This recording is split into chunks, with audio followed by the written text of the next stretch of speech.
Hey everyone, welcome in. Today, I'm going to be bringing you an updated build video for the Aedric Flamecaller setup that I've been using for open world PvP since the launch of subclassing. This previous version of the build still works, but I feel like I was able to get away with a lot more in the first few weeks of the subclassing. With the majority of the players, I feel like trying to get a foothold and figure out the system for themselves. Now that the meta has solidified, and after some of my own thoughts on the build after playing it, I've updated it to better fit into that meta and for update 47. Before we get into the build, a little disclaimer, I'm absolutely a yapper, and I like to explain my choices and thoughts for a build rather than just telling you what to run. So this video may run on the longer side, but if you don't have time to watch all of it, I've left timestamps in the video description to skip to the specific parts. Let's go ahead and take a look at our superstar here. And we're going to go over the basic character stats first. We're an Imperial on this build with a cost reduction and max health and stamina being the passives. Other races that I think could work with this build are Nord, Dark Elf, and Orc. We're stage 3 vampire using tripods as our primary potion, Jewels of Misrule as our food, and running the Lady Mundus for the extra resists. The skill line setup is the same. Ardent Flame, Aedric Spear, and Storm Calling for their synergy as a trio, as well as some of their individual strengths that I chose for this build.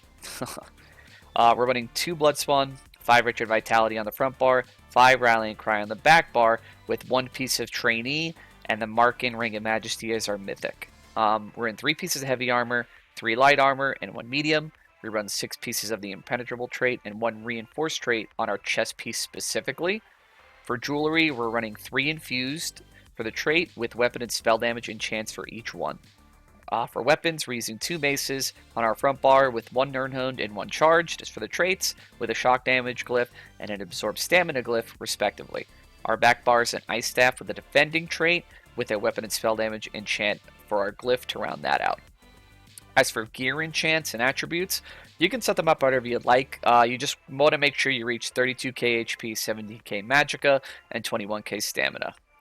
The idea of this build is still the same. We want to build weapon damage as high as we can to increase our overall damage of our Burning Light procs, as well as add more sustained damage with all the damage over time effects that we have that mix in nicely with our direct damage options. First thing I realized with the old build is that you absolutely need sustain for both Magicka and Stamina.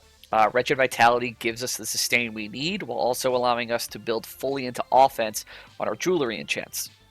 We run this on the front bar here because Rallying Cry can be awkward to use on the front bar, and since we're doing this, we're going to slot Hurricane on the front bar to proc it since it has a major and minor buff. Second thing I realized with the older build is the crit meta. Even though we had a bunch of strong defensive buffs from Daedric Trickery, as well as decent critical resist, I just felt like we needed more. We can get a lot of those same defensive buffs from things like Scribing, Champion Points, and different skills. Rallying Cry gives us the crit resist we're looking for, weapon and spell damage, and gives us flexibility in our blue CP, while offering us the defense we need against some of the more meta setups that use Monomyth Reforged.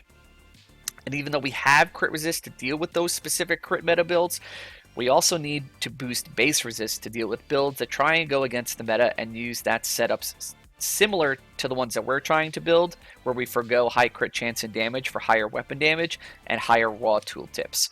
For that, we use Bloodspawn as our monster set, Markyn as our Mythic, and the Lady Mundus to give us those resists that we're looking for. Bloodspawn's an obvious choice. It gives us a little over 3.7k resists as well as ultimate generation. The Lady Mundus gives us another 2.7k resists, and Markyn Ring does a few things here for us. By running 2 5-piece sets, Markyn gives us resists that are equal to just about 2 pieces of the protective jewelry trait. This allows us to run 0 protective pieces and run 3 infused with weapon and spell damage glyphs while combining 3 offensive skill lines. Markyn also gives us an additional 200 weapon and spell damage to boost that stat for us even further. Before we get into the skills and the champion points, I just want to take a moment to answer some potential questions that I feel like might get asked and ones that I do get asked a lot with this kind of build. The first is Mythic choice. I've been asked why Markyn over something like Monomyth on a setup like this. My answer for that is that for this build, I'm not trying to build heavily into critical damage. I prefer to build into weapon and spell damage as a way to get around players who build high into crit resist. Rallying Cry is a great set for sure. I mean, we're using it on this build. But my direct damage abilities aren't always going to crit, and if they don't crit, Rallying Cry and Resilience don't help people mitigate that damage. We have a lot of damage over time effects on this as well, and we have enough instances to make sure that something is always going to crit for Critical Surge, but the same thing kind of applies here. All those instances aren't going to crit, so that helps us apply pressure that crit resist won't help mitigate against. Markyn also gives us extra resist to help us better deal with players who build in the same fashion that we are. And if we don't want to use Markyn Ring here, Malakath is an excellent substitute on this build. Simply change one or two of your infused traits to protective to make up for the loss of Markyn's resists, and you're good to go. Malakath's an incredibly consistent mythic for damage, and it goes really well with a setup like this. The second is a 3 light armor choice. Again, I'm not trying to build heavily into critical damage modifiers here and prefer critical chance and penetration. Critical chance is going to help make sure that Critical Surge is always getting the crits it needs to proc for us for healing. Penetration is going to help us deal with tankier targets who are also stacking resist like we are. Now for the skills. We're using Burning Embers on the front bar, Toppling Charge, Noxious Breath, Molten Whip, Hurricane, and Crescent Sweep for the ultimate. The biggest changes from the previous build here is Toppling Charge instead of Binding Javelin, and Hurricane on our front bar. Toppling gives us a stun that uses Magicka instead of Stamina, and that helps a lot open world. Stamina is such an important resource for survivability, and I felt like a lot of my deaths on the previous build were caused by the strain I was putting on this resource, specifically with Binding Javelin. We have a lot of skills on this build that cost stamina more than I've ever run before in my time playing this game, and a lot of them are buff abilities. So just throwing in a stun on top of that on the same resource really put a lot of strain on that resource for me. Binding Javelin costs a lot, and it can be avoided, which, like I said, it was leading to putting a lot of strain in the form of successive casts to try and get a stun.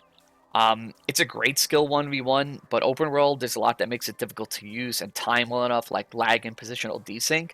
Like, I can't tell you how many times, like, I thought I timed it perfectly for a roll dodge through the spear, and then for whatever reason, whether it was delay or positional desync, like difference in ping, like they just didn't get stunned. Or I would stun somebody, and then you just watch them slide on the floor, which made it really difficult to follow up and deal damage with. Toppling also gives us 7 seconds of major protection, which is a huge help in going offensive while outnumbered. There's so much damage in the game right now that it can feel difficult to find an offensive window sometimes with how many people are on you at any given moment open world. This skill absolutely helps us deal with that. The last reasons we run this are because this is a gap closer and not a projectile. That's important. And we run it for the off balance. Being a gap closer means that Ball of Lightning does nothing to stop this skill. A lot of players are using Storm Calling for mobility, mostly Streak and Ball of Lightning. This skill bypasses Ball of Lightning and assures that you can still stun your target who may be trying to use this against you, whether it's to kite you or to just throw it out there to make sure that your Binding Javelin or a projectile of any kind gets eaten up by it. This skill also procs off balance even if the target blocks the ability. That means if you don't get the initial stun off, you have a short window to heavy attack to get a stun off afterward. Hurricane is on our front bar here because we need it to proc Wretched Vitality and to get the extra 108 weapon and spell damage from the Expert Mage passive. Hurricane is also going to give us Minor Breach and 100 extra weapon and spell damage in the form of the Sundered status effect, so just even more penetration and raw damage for our build. Embers is typically a flex spot on most builds that use Ardent Flame, but for this setup I think you need to keep it. The healing it gives and the synergy it has with Critical Surge and its healing is a little bit too strong to ignore in my opinion. Back bar we've got Healing Soul, Racing Its Time, Vigor, Flames of Oblivion, Critical Surge, and Temporal Guard for our ultimate. We have Temporal Guard here, even though Toppling does give us major protection as well as minor protection passively from Aedric Spear when we use it. It can be kinda risky to use toppling in a kiting situation to get those buffs. Undo, just make sure that we have a consistent form of protection on our back bar at all times when we want to be defensive. We're using Wield Soul as our burst heal. We're equipping it with the healing, resource restore, and major vitality scripts. This patch fixed an issue with blocking where if you gained the resource that you used to block while actively blocking, your block dropped. So we can finally go back to using this script. If you don't want to use this script, this build is a base DK, so you could absolutely slot in the DK class mastery script here. It's okay. It's not a bad class mastery script. It's not the best, but it's absolutely not the worst. So that is my recommendation if you did not want to run the Druid's Resurgence script. Now finally we can get to the CP. For our blue CP, we've got Deadly Aim, Force of Nature, Ironclad, and Duelist Rebuff. Deadly Aim is kind of mandatory here. Most of our damage is single target, and all of our dots, with the exception of Hurricane, apply themselves to single targets and tick for damage after the initial hits, making them single target attacks. Force of Nature I put here because we have 5 potential status effects we can proc on this build: Flame, Poison, Sundered, Shock, and Magic. I also wanted more pen on this build without having to sacrifice mitigation by changing Mundus stones. Force of Nature does that for us and pushes our penetration on this build into the 18k area, which I feel like is a pretty comfortable area to be for penetration in this meta. And we round out with Ironclad and Duelist Rebuff for defense here, just to double down on those. If you wanted more healing, you could swap out one of these for Focused Mending, or something like Cleansing Revival if you wanted to as well. Red CP are the usual suspects. We've got Sustained by Suffering, Pain's Refuge, Fortified, and Survival Instincts. Even though we have Wretched Vitality on this build, we don't have any passive resource return via skills or passives, so we want to keep Suffering here just for more regen. We run Fortified here because previously we were running Rejuvenation for more sustain, but now that we have Wretched Vitality, we absolutely don't need that. We're also getting major protection from Toppling Charge, like I said, so we don't need a CP like Relentlessness either, so I opted to go with Fortified here just for more resists. And that's it for the build, guys. If you made it this far along, I really appreciate it. I really appreciate you taking the time to watch the whole thing.